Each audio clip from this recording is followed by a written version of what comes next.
زکوٰۃ کی مزید شرائط ہیں کہ مال کے نصاب پر زکوٰۃ فرض ہے، جو مال کے نصاب نہیں ہے اس پر زکوٰۃ فرض نہیں۔ یہ نصاب نامی ہو، نصاب پر اس کا قبضہ ہو، حاجت اصلیہ سے نصاب زائد ہو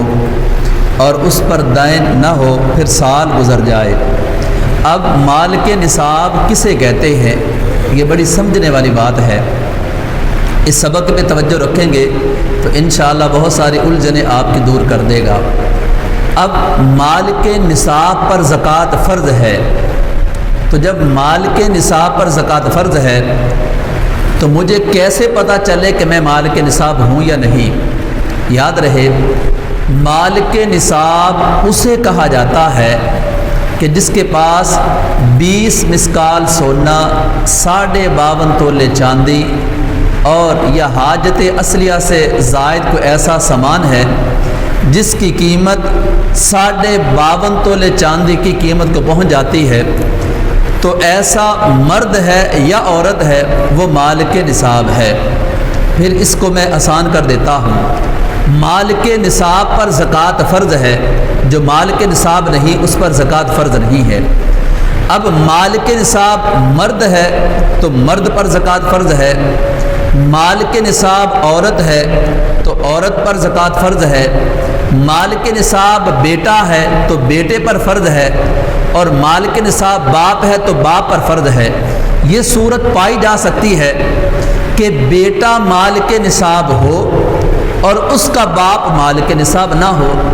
یہ صورت بھی پائی جا سکتی ہے کہ بیوی مال کے نصاب ہو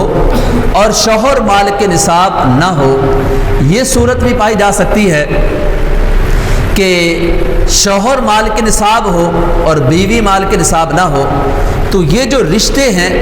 باپ اور بیٹے کا رشتہ، ماں اور اولاد کا رشتہ، بیوی اور شوہر کا رشتہ، ان رشتوں کا تقدس اپنی جگہ پر، لیکن شریعت نے جو زکوٰۃ کو فرض کیا ہے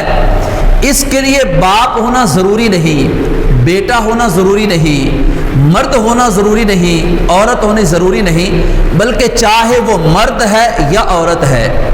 باپ ہے یا بیٹا ہے، شوہر ہے یا بیوی ہے،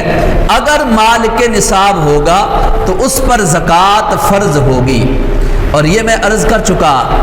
کہ ایسی صورت ممکنات میں ہے، ایسی صورت ممکن ہے کہ بیوی مال کے نصاب ہو، جی ہاں، بیوی مال کے نصاب ہو اور شوہر مال کے نصاب نہ ہو، تو اگر بیوی مال کے نصاب ہوگی تو بیوی پر زکوٰۃ فرض ہوگی، شوہر پر زکوٰۃ فرض نہیں ہوگی۔ یہ صورت بھی پائی جا سکتی ہے کہ بیٹا مال کے نصاب ہو اور اس کا باپ یا اس کی والدہ ماجدہ مال کے نصاب نہ ہو،